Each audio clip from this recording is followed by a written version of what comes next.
चलिए, सिद्धांत प्रवेश का भाग 2 का ये पाठ 6वां है। 6 पाठ 10 लक्षण एवं 16 कारण पर्व।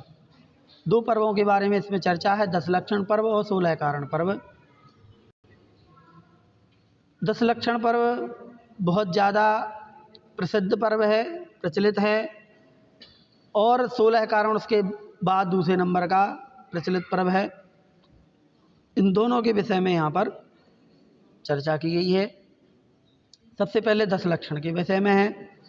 संपूर्ण हिंदी मासों में भाद्रपद का मास सबसे पवित्र है। भादों का महीना सबसे पवित्र, क्योंकि इस मास में सबसे अधिक व्रत आते हैं। मतलब कोई कहे चाहे तो मतलब पूरा महीना व्रतों में निकल जाए, यदि सारे व्रत यदि कर लो तो पूरा महीना व्रतों में निकल जाएगा। हाँ, 10 लक्षण, 16 कारण, रत्नत्रय, पुष्पांजलि 4 हैं। 16 कारण शुरू से हो जाते हैं, स्टार्ट हैं, और 10 लक्षण भी चलते रहते हैं, पूरे व्रत निकल जाते हैं, उसके बाद भी चलते रहते हैं। फिर बाद में रत्नत्रय भी आते हैं, पुष्पांजलि भी आते थे। यह पर्व वर्ष में 3 बार आता है। कौन सा? 10 लक्षण। माघ, चैत्र और भादौ। माघ, चैत्र और भादौ। माघ का भी निकल गया, चैत्र आने वाला है, माघ के बाद फागुन, फागुन के बाद चैत्र। ठीक, तो चैत्र आने वाला है तो उसके और भादौ में अपन लोग मनाते ही हैं। परंतु सामान्यतः यह पर्व भाद्रपद में ही मनाया जाता है। श्वेतांबर आमनाय वाले इस पर्व को भाद्रपद कृष्णा त्रयोदशी से और भाद्रपद शुक्ल पंचमी तक मनाते हैं, और दिगंबर आमनाय वाले इस पर्व को भाद्रपद शुक्ला पंचमी से प्रारंभ होकर अनंत चतुर्दशी तक 10 दिन मनाते हैं। इस पर्व में आत्मा की 10 गुणों की आराधना की जाती है। इनका सीधा संबंध आत्मा के कोमल गुणों, कोमल परिणामों से है। इस पर्व का वैशिष्ट्य है कि इसका संबंध किसी व्यक्ति विशेष से ना होकर आत्मा के गुणों से है। इसका 10 लक्षण पर्व मतलब किसी तीर्थंकर भगवान या किसी व्यक्ति विशेष का नहीं, गुणों से है इसकी बात। इन गुणों में से एक गुण की भी परिपूर्णता यदि हो जाती है तो मोक्ष तत्व की उपलब्धि होने में किंचित भी संदेह नहीं रह जाता। मतलब 10 के 10 हों ये जरूरी नहीं, यदि एक भी उसमें से अपन करीब आ गया तो बाकी सब आ जाएंगे। धर्माचरण के माध्यम से शांति प्रदायक पर्वों में 10 लक्षण पर्व शीर्ष स्थान पर है, इसलिए इसे पर्वाधिराज की उपाधि से विभूषित किया गया है। ये उत्तम 10 धर्म आत्मा के भावनात्मक परिवर्तन से उत्पन्न विशुद्ध परिणाम हैं, जो आत्मा को अशुभ कर्मों के बंध से रोकने के कारण संबर के हेतु हैं। संबर के हेतु हैं मतलब संबर के कारण बनते हैं, इनसे संबर होता है। संबर मतलब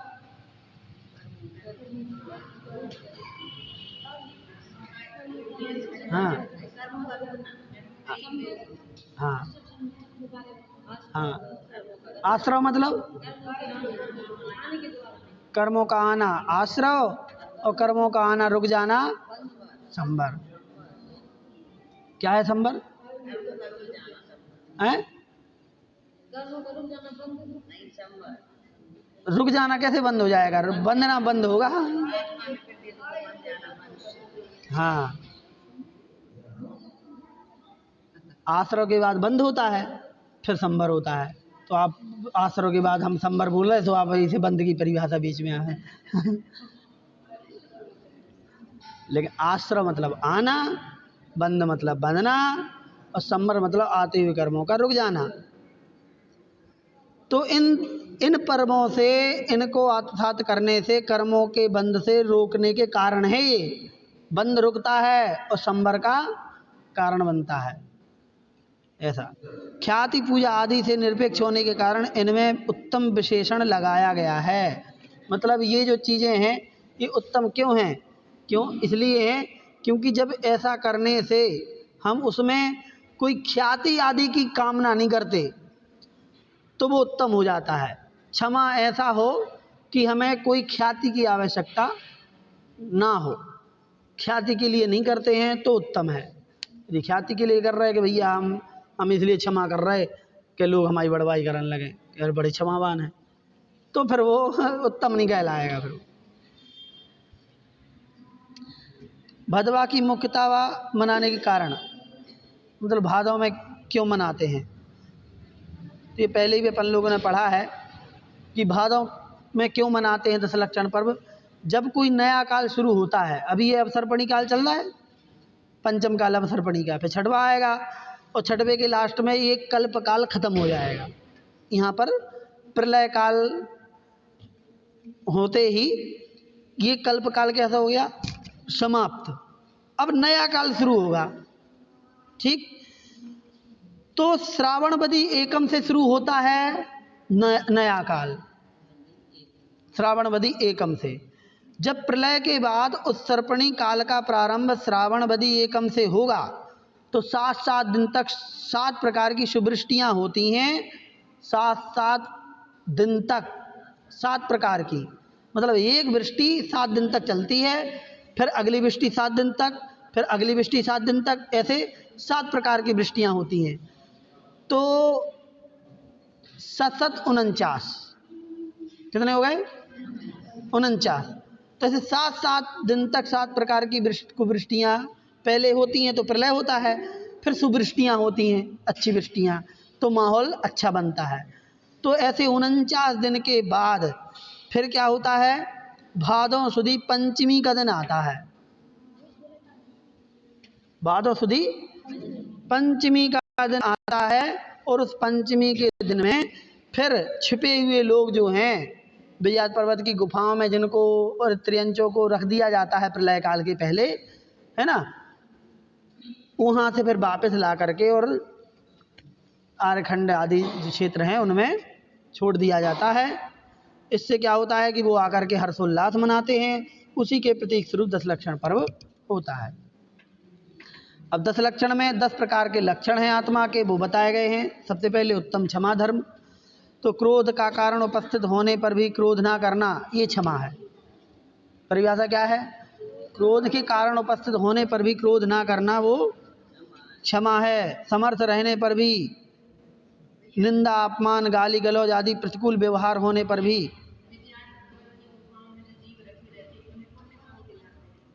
देवी लोग, हाँ,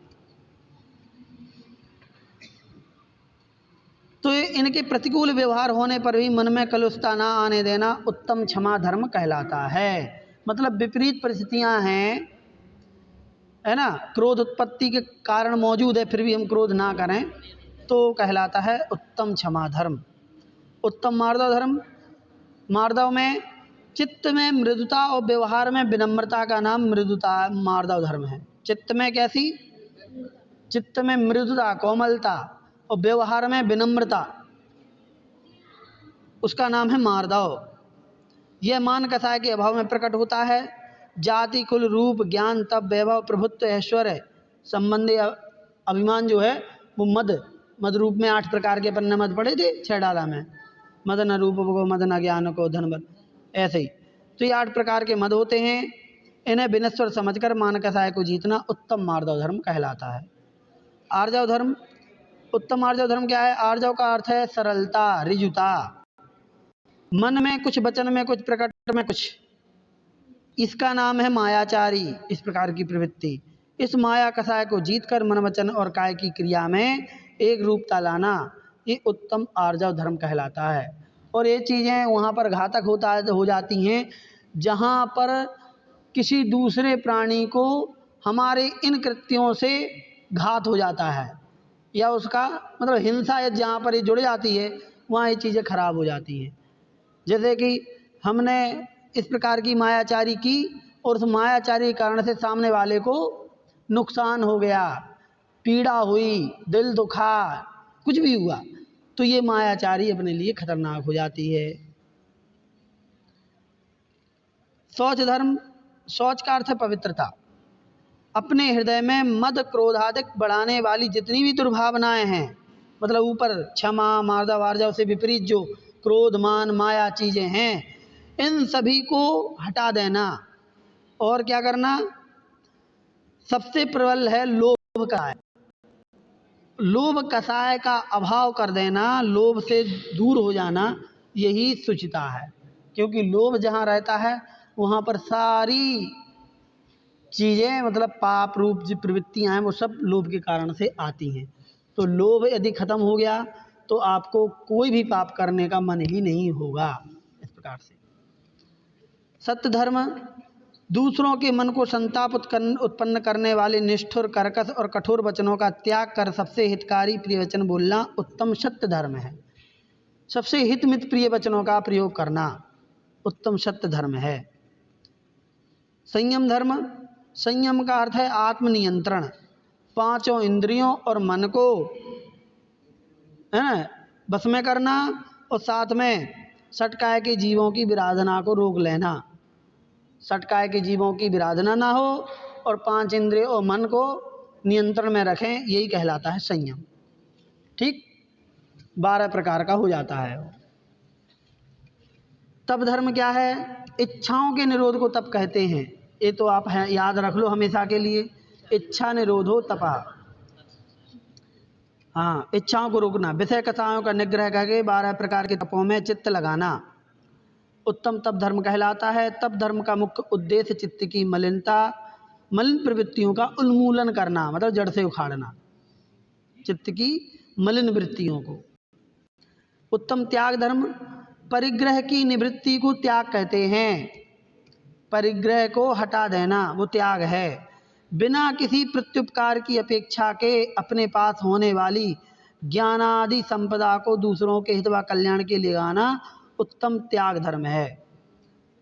परिग्रह की निवृत्ति तो चाहे बहिरंग परिग्रह का अपन दान करते हैं वो भी त्याग में आएगा, संपूर्ण रूप से त्याग करते हैं वो भी त्याग में आएगा।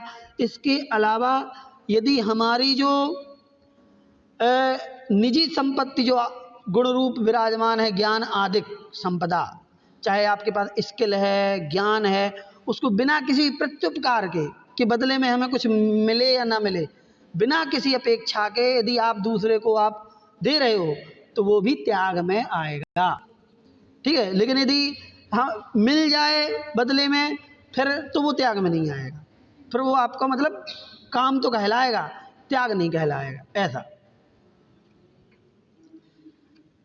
और फिर है आकिंचन धर्म। ममत्व के परित्याग को आकिंचन कहते हैं। ममत्व का परित्याग करना, लो सबसे बड़ी चीज है। त्याग के बाद आकिंचन धर्म है। और उसमें भी क्या कहा कि ममत्व का यदि त्याग कर दिया तो व्यक्ति हो जाता है अकिंचन। आकिंचन का अर्थ होता है कि मेरा कुछ भी नहीं, अपने उपकरणों एवं शरीर से भी निर्ममत्व होना। ये मुनियों की अपेक्षा से कही है कि उपकरणों और शरीर से भी निर्ममत्व हो जाना, ये क्या कहलाता है? आकिंचन धर्म। क्योंकि कई बार इसका त्याग करने के बाद भी उस त्याग के प्रति ममत्व हो सकता है। त्याग के बाद आकिंचन धर्म क्यों कहा? क्योंकि त्याग तो कर दिया लेकिन फिर भी उससे मोह लगा है, तो उसका भी त्याग करना है, तब जाके आकिंचन बनेगा। आकिंचन धर्म में उस त्याग के प्रति होने वाले ममत्व का भी त्याग कराया जाता है कि नहीं? मान लीजिए हमने कोई वस्तु दान में दे दी, मतलब त्याग हो गया वो अपना, लेकिन अब जो लई ये तो हमारी थी, ये तो हमारी ही थी, उस स्तर का त्याग कर देना ये आकिंचन में आएगा। बाकी त्याग तो हो चुका है, त्याग तो माना जाएगा आपका, दान भी काहे माना जाएगा, त्याग में आएगा। यदि आप मानते भी हो कि ये मेरा, मैंने त्याग किया, ये मेरी चीज है या मैंने दान दिया, तो भी वो त्याग की कोटि में तो आएगा, लेकिन आकिंचन नहीं बनेगा। आकिंचन तब बनेगा तब जब हम उससे अपना पूरी तरीके से ममत्व हटा देंगे, तो आप अकिंचन। अकिंचन शब्द से बना है, एक शब्द है अकिंचन। अकिंचन मतलब होता है कुछ भी ना होना, किंचित मात्र भी ना होना। और अकिंचन शब्द से ही बना है आकिंचन्य, मतलब कुछ ना होने का भाव। उस भाव को जो अंतरंग में हमारे जो परिणाम है ना, वो आकिंचन कहलाते हैं। बाकी नहीं तो कुछ नहीं होना तो बेकारी भी है, जिसके पास कुछ भी नहीं है तो वो नहीं है। भले आपके पास करोड़ों अरबों की संपत्ति है, लेकिन अंतरंग में यदि आपके भाव है कि भैया कुछ भी नहीं है मेरा, ममत्व छूट गया तो आकिंचन परिणाम हो जाए। फिर उत्तम ब्रह्मचर्य, आत्मा में रमण करने का नाम ब्रह्मचर्य है। राग उत्पादक साधनों के होने पर भी उन सबसे विरक्त होकर आत्मोन्मुखी बने रहना उत्तम ब्रह्मचर्य धर्म कहलाता है। ठीक है, आत्मा में रमण करने का नाम ब्रह्मचर्य। ब्रह्मणि चरति इति ब्रह्मचर्य, ब्रह्म मतलब आत्मा में, तो ये उत्तम ब्रह्मचर्य धर्म है। सिर्फ स्त्री मात्र का त्याग या पुरुष मात्र का त्याग करना ये ब्रह्मचर्य, ये स्थूल है इंद्रियों की अपेक्षा से। और उत्तम ब्रह्मचर्य में जब बाह्य पंचेंद्रियों के सभी विषयों को छोड़ देंगे, ठीक है, और छोड़ करके और आत्मा की लीनता में लग जाएंगे, वो कहलाएगा उत्तम ब्रह्मचर्य। ठीक है, तो ये मुनियों के हिसाब से ये 10 लक्षण धर्म उत्तम रूप में होते हैं, अपने लिए अभ्यास रूप में होते हैं, तो अपन को अपने यथाशक्ति इनका करना चाहिए पालन। तो अपन पढ़ते 16 कारण पर्व। 16 कारण पर्व प्रतिवर्ष 16 कारण पर्व वर्ष में 3 बार भाद्रपद कृष्णा प्रतिपदा से प्रारंभ होकर आश्विन कृष्णा प्रतिपदा तक मनाया जाता है। सामान्यतः यह पर्व 31 दिन का होता है। वर्ष में 3 बार, तो 1 महीने का तो लिखा है इसमें। इस पर्व में 16 कारण भावना का चिंतन किया जाता है। शास्त्रों में 16 भावनाएं कही गई हैं। इन भावनाओं से तीर्थंकर नाम कर्म प्रकृति का बंध होता है। इस कर्म प्रकृति के उदय से समोशरण एवं पंच कल्याणक रूप विभूति प्राप्त होती है। तो ये 16 कारण पर्व जो है 16 कारण भावनाओं को लेकर के मनाया जाता है। और वर्ष में ये भी 3 बार होता है, जैसे 10 लक्षण पर्व 3 बार होता है। और मुख्यतः ये भादों के महीने में कृष्ण पक्ष की प्रतिपदा से लेकर के और आश्विन कृष्णा प्रतिपदा तक 31 दिन का होता है। अब 16 कारण भावनाएं कौन सी हैं, तो उनको क्रमशः एक एक भावना को समझाया गया है। सबसे पहले है दर्शन विशुद्धि भावना। दर्शन विशुद्धि भावना का मतलब क्या है? दर्शन शब्द का अर्थ है यथार्थ श्रद्धान, अर्थात जिनेन्द्र देव द्वारा बताए गए मार्ग का 25 दोषों से रहित 8 अंगों से सहित पूर्ण रूप से श्रद्धान करना ही दर्शन विशुद्धि है। कि आप लोग एक पुस्तक में से 4 लोग पढ़ रहे कि कहाँ हेरा गएंगे पुस्तकें हैं? सब मतलब जो सोच के कोई दूसरे लेके आएंगे सो उनसे पढ़ लें हमें, जो भी प्रमाद है। हाँ,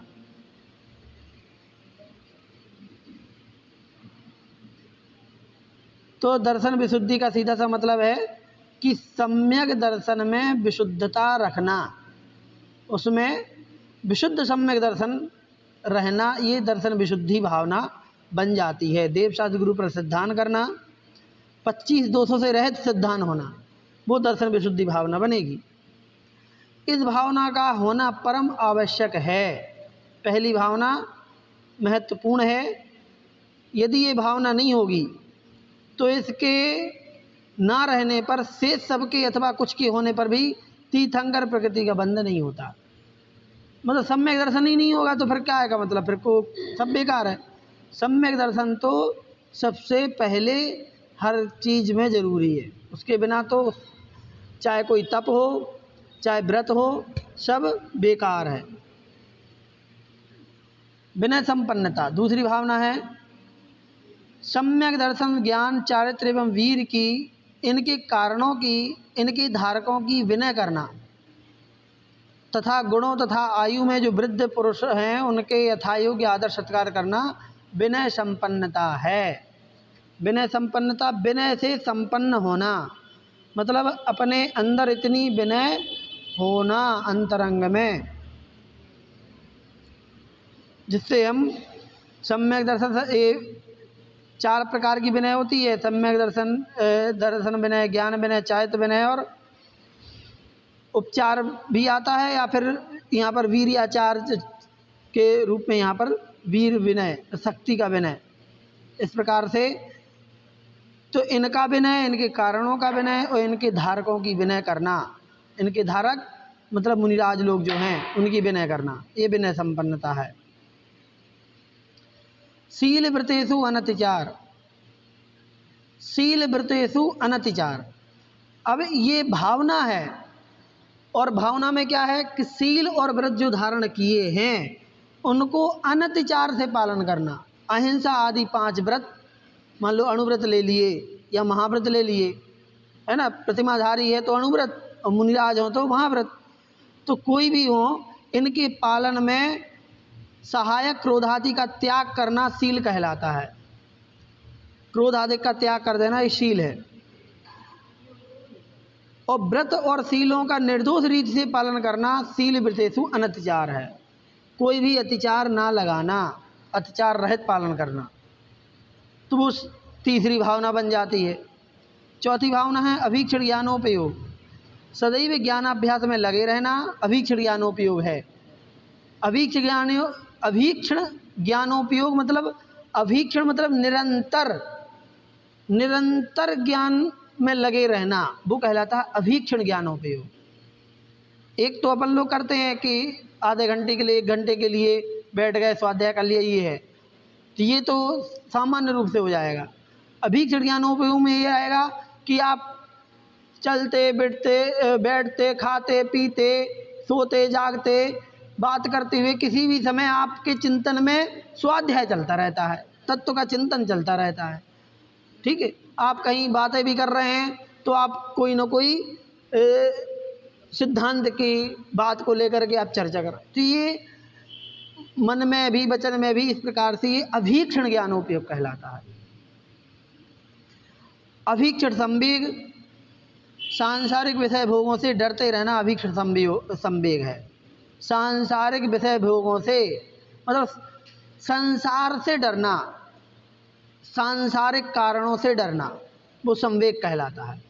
ठीक है, एक शब्द आता है संसार से भीति। फिर शक्ति त्याग, शक्ति तप, ये 2 चीज़ें हैं। शक्ति त्याग, शक्ति के अनुसार मतलब शक्ति को बिना छिपाए आहार, औषधि, अभय, उपकरण आदि का दान देना, ये शक्ति त्याग है। शक्ति को बिना छिपाए, है ना, ये भी नहीं करना है कि जबरदस्ती करना है, लेकिन जितना अपन कर सकते हैं उसमें कमी भी नहीं करना है। शक्ति त्याग के बाद तप, तो अपनी शक्ति को बिना छिपाए मोक्ष मार्ग में उपयोगी तपानुष्ठान करना, तप आदि अपनी शक्ति के अनुसार करना। 12 प्रकार के तप हैं, उनमें से जो भी जैसे आपको जहाँ जैसा सूट करे वैसे करते रहना। उसमें विनय भी एक तप है। ये 4 प्रकार की विनय होती है। ठीक है, ज्ञान, दर्शन, चाहे तो उपचार। साधु समाधि, दिगंबर साधु के तप में उपस्थित आपत्तियों का निराकरण करना, उनके संयम की रक्षा करना साधु समाधि है। साधुओं की रक्षा करना साधु समाधि है। जिस मतलब उनकी तपस्या को अनुकूल बनाना, ठीक, वो सब साधु समाधि है। चाहे भैया वृत्ति भी साधु समाधि में आएगा, रोग है तो उसका निवारण भी साधु समाधि में आएगा, जो भी यदि उनके पास कोई उपसर्ग आता है वो भी साधु समाधि में आएगा। इस प्रकार से फिर वैयावृत्तकरण, गुणी पुरुषों की साधना में आने वाली कठिनाइयों को दूर करना, दूर करने का प्रयत्न करना, उनकी सेवा शुश्रूषा करना वैयावृत्तकरण है।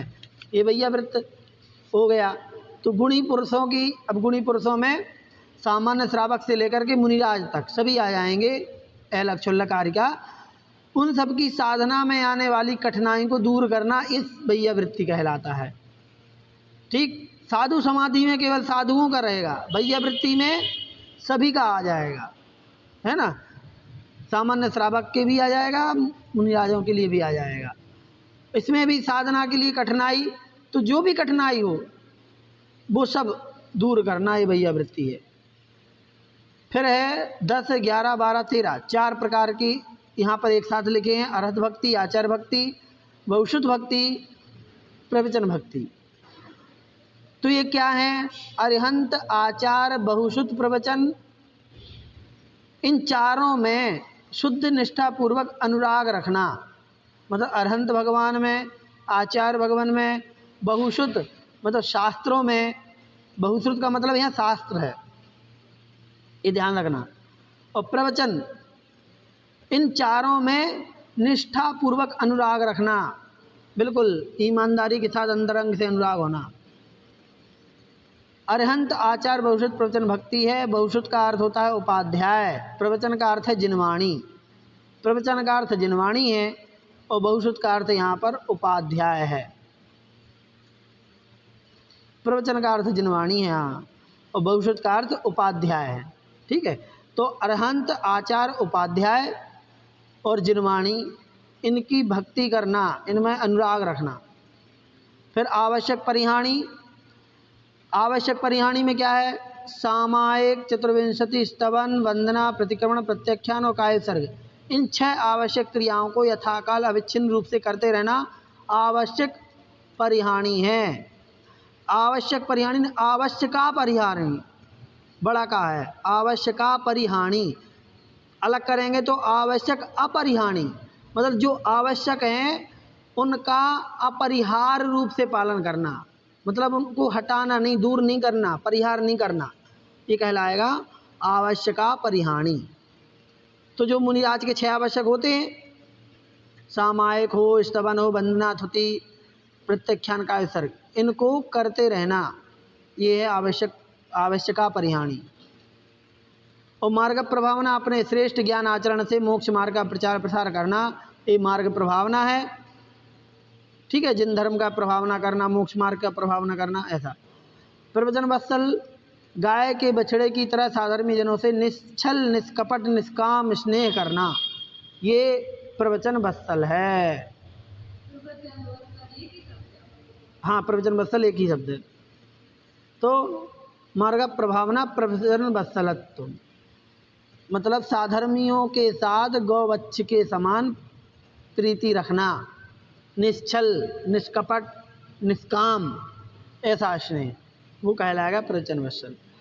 तो इस प्रकार से ये 16 कारण भावनाएं यहाँ पर अपन लोगों ने पढ़ ली।